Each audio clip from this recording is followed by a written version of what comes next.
Hey, how was your day? It was great. Just calming down from the stimulation. What do you mean, what happened? Oh, nothing. I just get overstimulated and then it's like hard to talk maybe, so... You kind of drifted off there at the end. I get overstimulated and then it's hard to talk and be social. Like, I'm running out of words. Huh? Running out of words. I'm sorry, my tone. I'm not angry. It's just a lot to like talk right now. Okay, just let me know if you need anything. Mm-hmm. Oh, did you hear me? I was just let me know if you need anything. Mm-hmm. Yeah. You can't look somebody in the eye. Where do you look instead? I call it snorkeling. So I wasn't diagnosed until adulthood, so I spent my entire childhood masking. When I tell people that I struggle with eye contact, absolutely, and I mean absolutely, no one believes me. When you're an undiagnosed autistic child and you have to learn to mask in a neurotypical environment, you learn anything you can to help you get through. Neurotypicals need you to look them in the eye, but that's disgusting. It's weirdly invasive and intimate and makes me feel really icky and sticky. So I learned to do something that I call snorkeling. Snorkeling in real life is where obviously you want to experience under the water, but you need air. So you go up and you dive and you go up for air and then you dive again, so on and so on. What I do is essentially an oscillation, looking at them in the eyes and oscillating away and back to their eyes in order to basically go up for air. So talking, briefly look out the window, back into their eyes, look at the table while I fiddle with my pen, back into their eyes, etc, etc. With practice, it looks natural. If you're a neurospicy couple, I'm curious if you do this too. So my husband's ADHD, I'm the combo set. And we have found that our brains have different areas of weakness. And so what we do is we work together as one brain. For example, chores. I struggle more with task initiation than I do with task completion. Not only with the executive dysfunction of ADHD, but also the rigidness of my autism. No, I can't do that because in order to do that, I have to do that first. Because it's not efficient if I do that first. And then for my darling husband, he can initiate all the tasks. Does he get distracted halfway through and initiate another one? Absolutely. So what we do is he starts all the tasks and then I come behind him and I finish them. Like with laundry, I can sort the clothes and get them into piles ready to wash. Don't make me start it. Don't make me put them in the washing machine. Don't make me transfer them from the washing machine to the dryer, from the dryer to the basket. My husband will transfer the clothes all day.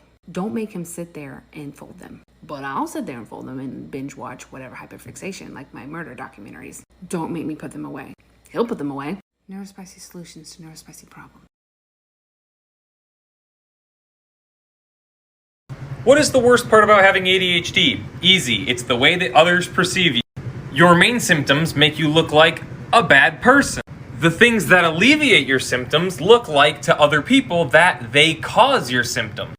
It is often extremely difficult to contextualize the things that ADHD does to you, and because of people's inability to explain, it often just comes off as laziness or being an asshole. The way that ADHD throws your life into a spin in a way that makes it inconvenient for the people around you. And ultimately, the way that it hurts the people around you you care about the most unknowingly. Because honestly, how do I explain, oh look, an email?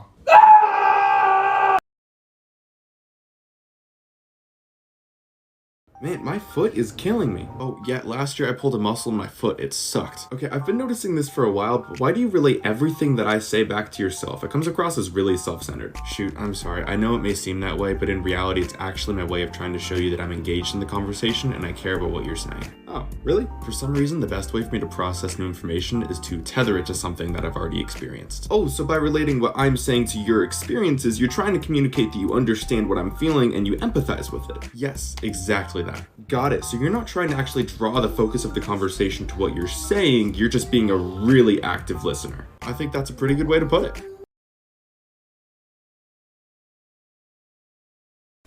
Hey, could you put $20 on pump 2 for me? Neurodiversity, affirming. What's that mean? Oh yeah, I'm a pediatric therapist. This just means that the kids that I work with, they have brain differences like ADHD, autism, dyslexia, and in our therapy, we view those as different brain types rather than disorders. Right on. I like that. I had some brain differences. You know what I mean? You know what I mean? I know what you mean, and I hope that you felt affirmed throughout your life. I appreciate that.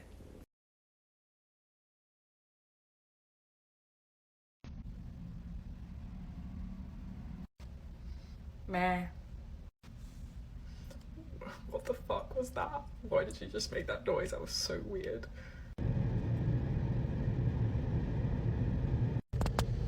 Meh. What was that noise? Nah. Did it mean something? Meh. Meh.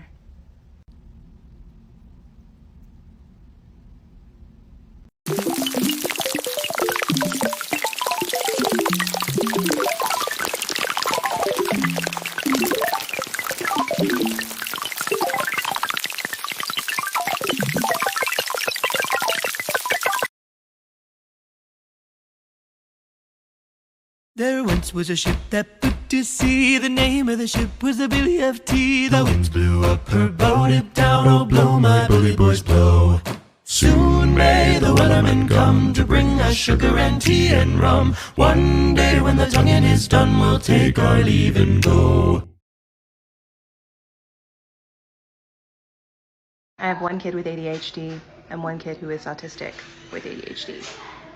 Can you tell whose donuts are whose? Why does it have green?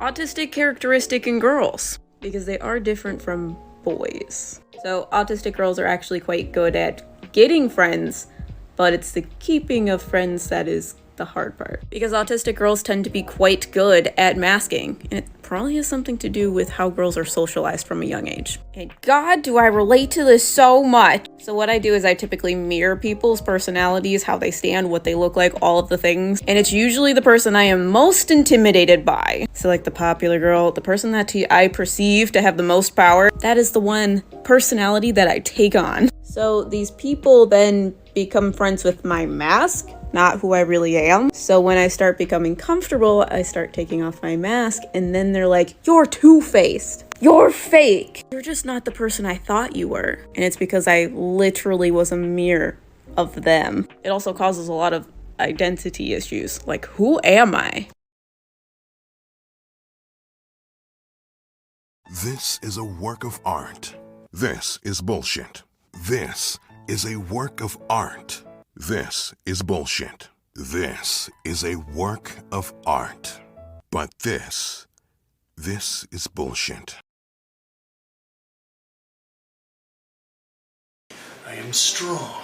I am valid. I am worthy. I am strong. Are we seeing the same therapist? I quit my job. Ah, well, at least you're coping in a healthy way. You know how I just don't have a homeostasis with my work ethic? It's either just all or nothing. You said you only either have hide in the bathroom jobs or give your entire being and always feel burnt out kind of jobs. Bussing tables at Red Robin. So which one was this last job? Oh, the ice cream place. I know that, but did you give it your all or nothing? Oh, literally all. I was just 210% let's go type. Dude, that is not healthy. 80-20.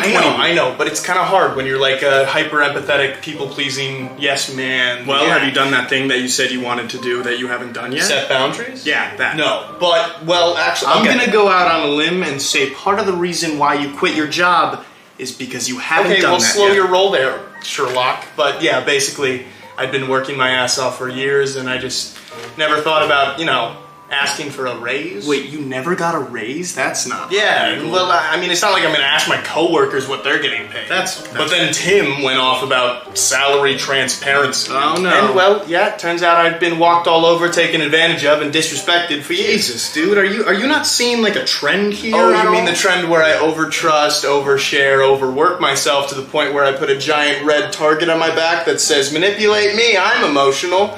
That so one? You are aware of this issue? Yeah, no, done it my entire life, led to a lot of bullying. So then why don't you just fix it? Oh, well, because, I don't know, it keeps me motivated. I choose to stay vulnerable, empathetic, and people-pleasing, because, I don't know, that's who I am. And putting on that mask every day, That's But not what about fun. the people that feed off of that and you over? Well, I realize that they're always going to be there, so the only way to combat it is by building up a anxious little boy.